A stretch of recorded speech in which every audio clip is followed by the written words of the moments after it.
మంచు దాగిన పూలు పార్ట్ 19 రచన మీనాకుమారి గారు. అనసూయ గారికి కోపంగా ఉంది. అంశు రాను రాను అల్లరి చేస్తుంది. మనలో ఉన్న లోపం ఎదుటి వారిలో ఉంటే వారు నచ్చడం లేదు, మరి తను వారికి ఎలా నచ్చుతుంది అన్న ఆలోచన కూడా ఉండాలి కదూ అంటున్నారు బాధతో. కోపంగా అంశు అమ్మ నాన్నలను ఎందుకలా బాధ పెడతావు, సౌమ్యంగా చెప్పొచ్చు కదా, ఏదైనా నేను చెప్తాను కదా అంశు, ఇప్పుడు తప్పక అదే సంబంధం జరిగితే పోని మాటలు ఎందుకు వచ్చినట్టు మాట్లాడితే నేను ఇప్పుడు పెళ్లి చేసుకోను, బరువు తగ్గాక పెళ్లి చేసుకుంటాను, బరువుగా ఉన్నాను అనే కదూ గంతకు తగ్గ బొంత తెచ్చి నా మెడకు తగిలించాలి అని చూస్తున్నారు. చూడండి, 3 నెలల సమయంలో బాగా బరువు తగ్గి చూపిస్తాను. అప్పుడు వాడు కూడా నాలాగే బక్క చిక్కి ఉంటే అప్పుడు చూద్దాం, వాడు తగ్గే సమస్య లేదు అన్నది అంశు కోపంగా. అలా కాదు, మాట్లాడే విధానం చక్కగా చెప్పుకోవచ్చు కదూ, నేను చెప్తాను, నువ్వేమీ కోపం తెప్పించకు అమ్మ వాళ్లకు అని సర్ది చెప్పారు రవిశంకర్. ఏమిట్రా దాని బతిమాలేది, నీ వల్ల మరీ గారాబం పోతుంది, అసలు పెళ్లి సంబంధం మనకిష్టమే అని చెబుతాము, ఏం చేస్తుంది అన్నది అనసూయ. ఏమీ చేయను, సింపుల్గా పెళ్లి మండపంలో నుండి లేచి వెళ్ళిపోతాను, ఇంకా ఎవరో సెలెక్ట్ చేసుకోలేదు, భయపడకు, వెళ్ళిపోయి అప్పుడు నాకు నచ్చిన వాడిని నేనే చూసుకుంటాను అని చెప్పింది అంశు. రవిశంకర్ అనసూయ గారికి కోపం రావడం గమనించి సరే పదండమ్మా మీరు అన్నాడు. మగబిడ్డైనా కూడా అన్నీ అర్థం చేసుకుంటాడు, ఎప్పుడు వాడి వల్ల ఇబ్బంది లేదు, ఇబ్బంది నువ్వే అన్నది అనసూయ. అన్ని పెత్తనాలు వాడికి అప్పగించారు, అప్పుడు చాలా మంచివాడు అనిపించుకుంటాడు ఎవడైనా. నా చేతిలో ఏమీ లేదు, ఏది కావాలన్నా కానీ పెద్ద బాస్ని అడగాలి అన్నది కోపంగా అంశు. నువ్వు పదమ్మ లోపలికి అంటూ చెల్లెలు చేపట్టుకొని పక్కకు తీసుకెళ్ళిపోయాడు రవిశంకర్. అయినా ఇంత పెద్దవాడు వీడుండగా నాకు పెళ్ళేమిటి, ముందు అన్నయ్యకి పెళ్లి చేయండి, ఆ తర్వాతే నేను పెళ్లి చేసుకుంటాను అని చెప్పేసింది అంశు. నీ పెళ్లి జరిగాక చేసుకుంటాను అని వాడు అంటేనే కదూ నీకు సంబంధాలు చూస్తున్నాము అన్నది అనసూయ. బాగా ముదిరితే ఎవరు చేసుకోరు వీడిని, ముందుకు వీడికి చెయ్యి పెళ్ళి అన్నది కోపంగా. రవిశంకర్ వైపు చూస్తూ అంశు, ఏ అల్లరి పిల్ల, గొడవ నా మీదకు మళ్లించకు, నీ పుణ్యం ఉంటుంది కానీ అన్నాడు రవిశంకర్. రవిశంకర్ సిటౌట్లోకి వెళ్ళి కూర్చున్నాడు. అంశు వచ్చి చేతులు కట్టుకొని అక్కడ కూర్చుంది. ఏమిటన్నయ్యా ఈ పిచ్చి గోల, పెళ్లి గోల, నాకిష్టం లేదు, నాకిష్టం లేకుండా పెళ్లి చేయలేరెవరు, నాకు నచ్చిన వారికి నేను వారికి నచ్చేలా తయారయ్యి అప్పుడే నేను పెళ్లి చేసుకుంటాను, అంతేకాని ఇక నా దగ్గర ఆ మాట ఎత్తవద్దు అన్నది. అని అమ్మకి చెప్పండి అన్నది అంశు. మరి అలా చెప్పకు అమ్మ వాళ్లకు, నీ పెళ్లి చేస్తే కాస్త దిగులు తగ్గుతుంది, వారికి బాధ్యత ఉంటుంది కదూ అంశు, పెద్దవాళ్ళ మనసు బాధ పెట్టకూడదు అన్నాడు రవిశంకర్. నీ సంగతి చూసుకో అన్నయ్య ముందు అన్నది అంశు. చూడు అంశు, నీ పెళ్లి జరిగాక నాకు చేసుకోవాలి అనిపిస్తే చేసుకుంటాను, సరేనా అన్నాడు రవిశంకర్. నీకు తగ్గ అమ్మాయి పుట్టలేదా ఏమిటింకా అన్నది నవ్వుతూ అంశు.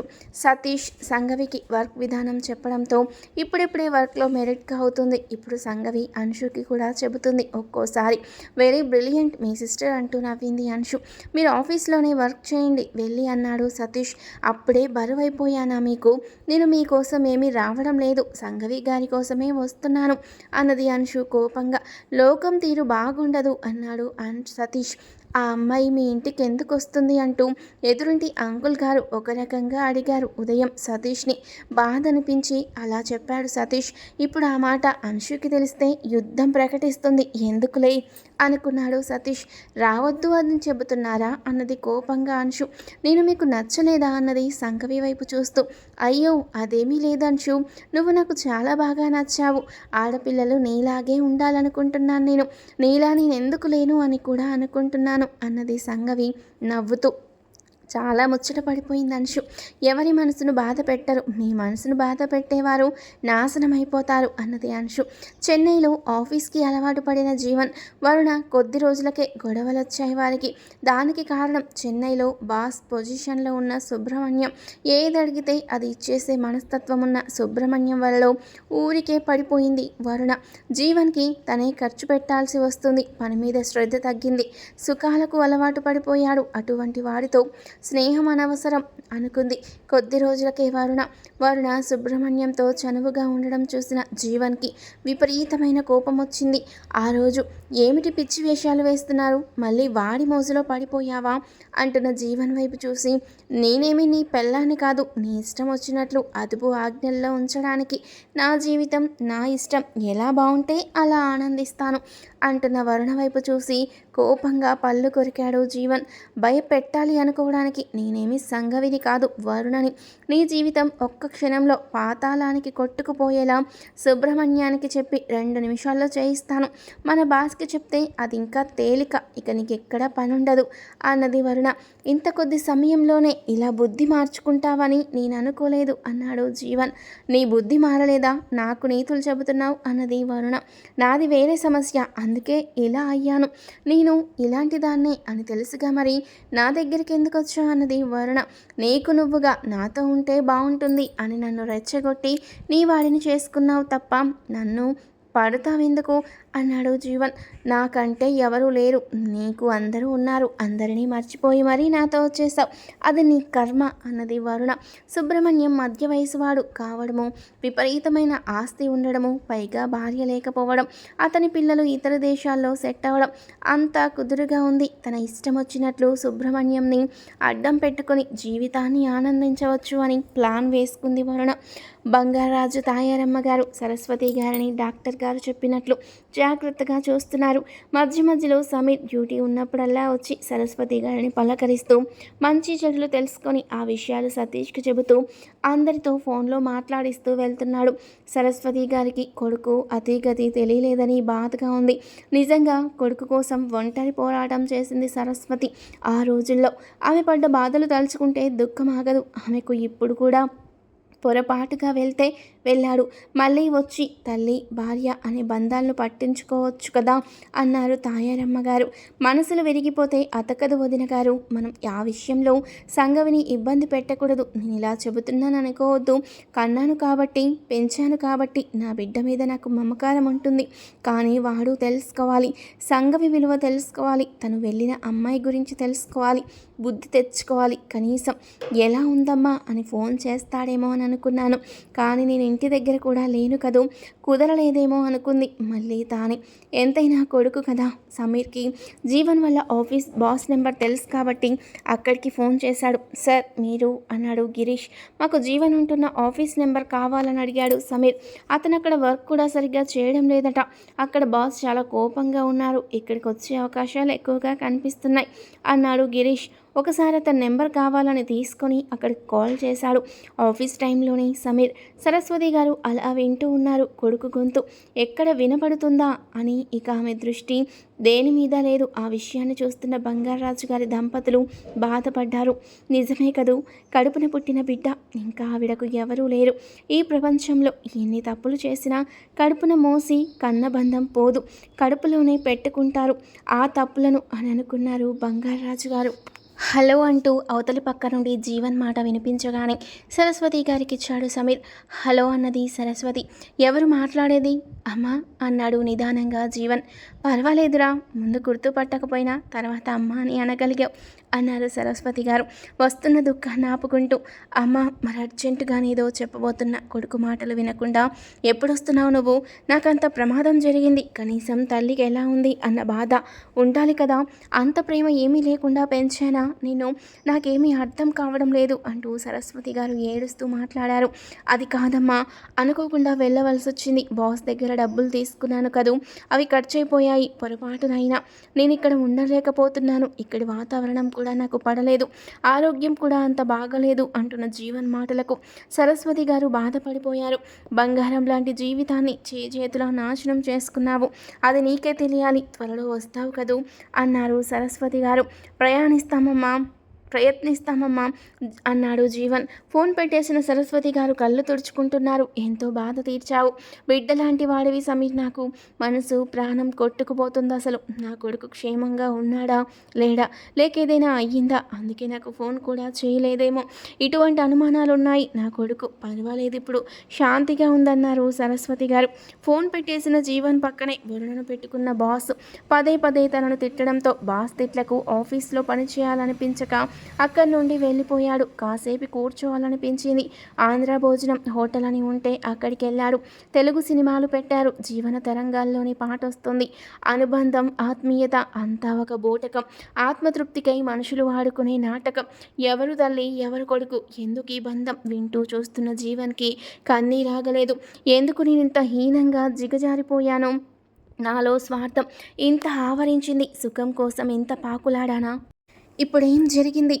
నేను బాధ పెట్టాను కదూ అనుకుంటూ తల పట్టుకొని కూర్చున్న జీవన్ దగ్గరకు బేరర్ వచ్చాడు. భోజనం కాక ఇంకేమీ లేదా అన్నాడు జీవన్. ఇడ్లీ, దోశ, కాఫీ, టీ ఉన్నాయని చెప్పాడు వరుసగా అతను. ఇడ్లీ తెచ్చిపెట్టు, తర్వాత టీ కూడా తీసుకురా అన్నాడు జీవన్. ఎందుకు? అక్కడ టీవీ చూస్తూ, తెలుగు సినిమాలు చూస్తూ తన ప్రపంచంలోకి వెళ్ళినట్లు అనిపించింది కాసేపు. ఆ సినిమాలో కూడా కొడుకు పాత్ర కలంకమైనది, తను అంతకన్నా ఘోరమైనవాడు అని కళ్ళు తుడుచుకున్నాడు జీవన్. చెన్నైకి రావడము, ఒక రూమ్ తీసుకొని ఇద్దరు అందులోనే ఉంటున్నారు.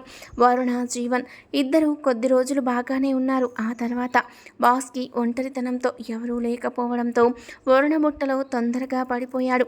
ఎప్పటికప్పుడు సంతోషపడ్డం, డబ్బు అందుకోవడం, తనకంటూ ఒక భర్త, బిడ్డ ఎవరూ లేరు. అయినా కూడా ఎందుకు ఈ పాకులాట వరుణకు అనుకున్నాడు. తనైనా ఇప్పుడు అలాగే చేసుకున్నాడుగా జీవితాన్ని, చక్కటి జీవితాన్ని వ్యర్థం చేసుకున్నాడు. అలా అని సంఘవిని తాకాలంటే తనకు మనసు రావడం లేదు. తప్పుడు మనిషి అని తెలిసినా తప్పుడు మనిషిని తాకాలంటే ఇబ్బంది పడలేదు తను. కానీ తన వస్తువు అనుకున్నది చెడిపోయిందని సంఘవిని తాకలేకపోయాడు. సమాజంలోని పాతుకుపోయిన దురహంకారం జీవన్లో కదులుతుంది. ఇప్పటికీ తన మనసులో ఏదో బాధ అలాగే ఉండిపోయింది అని తల పట్టుకున్నాడు. నా జీవితం ఎందుకో ఇలా అయిపోయింది. ఈరోజు రాత్రి సంఘవి వద్దు వద్దు అంటున్నా వినకుండా సినిమాకి తీసుకెళ్లాను. ఏ ముహూర్తాన వెళ్ళామో కానీ అందమైన జీవితమే ఛిద్రమైపోయింది. భర్తగా, కొడుకుగా చేయకూడని తప్పులు నేను చేశాను. కానీ భార్యగా ఆమె జీవితం అలా అయితే మాత్రం అంగీకరించలేకపోతున్నాను. ఎందుకు నాలో ఇంత అహం అనుకుని వస్తున్న ఆలోచనలకు తల పట్టుకొని కూర్చున్నాడు జీవన్. ఎందుకో ఈ మధ్యన రాత్రి నిద్ర తొందరగా పట్టేస్తుంది అనుకున్న జీవన్కి అనుమానం వచ్చింది. అసలు నాకేదైనా మాత్రలు వేస్తుందా వరుణ?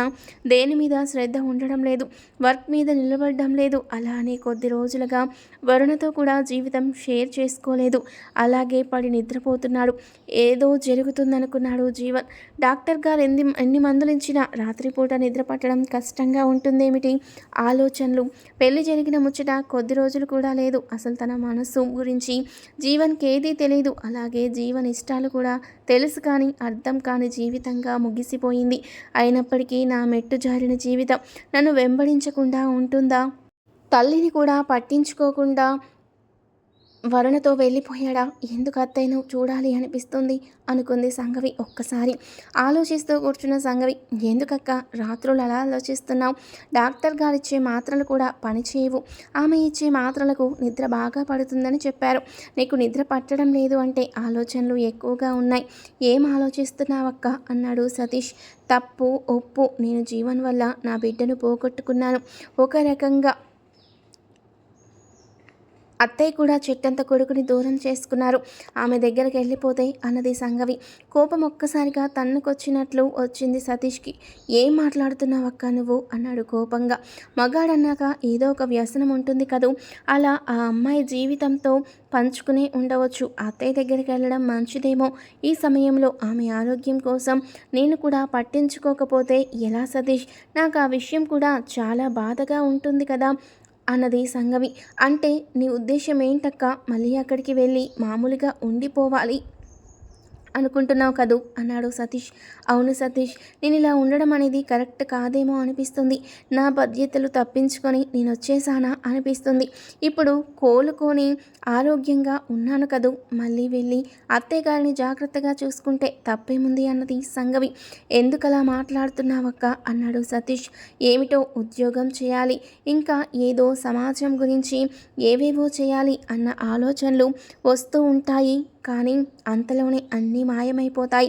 అత్తగారు, భర్త అన్న విషయాలు గుర్తుకొస్తే తప్పు చేస్తున్నానేమో అన్న భావన నన్ను నిలబడివ్వడం లేదు. నేను ఇలాగే ఉంటే రేపు నీకు పిల్లనిచ్చేవారు కూడా అభ్యంతరం చెబుతారు కదూ అన్నది సంఘవి. ఎవరన్నారు నీతో ఆ మాట అన్నాడు సతీష్.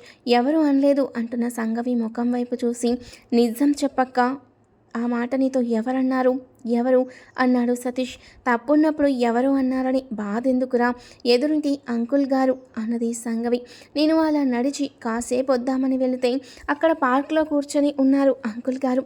ఎవరెవరు, మీ ఇద్దరు ఏమవుతారు, ఏమిటి అలా ఉంటున్నారు, పెళ్లి చేసుకున్న భర్త ఏమయ్యాడు అంటూ ఎన్నో ప్రశ్నలు వేశారు. తర్వాత నీలాంటి వాళ్ళు ఇలా పుట్టింట్లోనే ఉంటే మగపిల్లలకు ఇకేముంది, వారికి జీవితం ఉండదు అన్నారు అంటూ బాధపడింది సంగవి.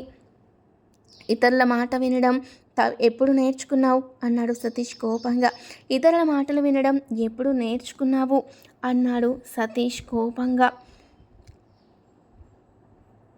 ఇతరుల మాటలు వినడం కాదు సతీష్, నిజం అదే కదూ. నిజంగా రేపేదైనా అలాంటి బాధలే వస్తాయి, అప్పుడు నేను భరించలేదు అన్నది సంగవి బాధపడుతూ. తర్వాత ఏం జరిగిందనేది నెక్స్ట్ పార్ట్లో తెలుసుకుందాం. వీడియో నచ్చితే తప్పకుండా లైక్ చేసి సబ్స్క్రైబ్ చేసుకోండి. Thank you for watching.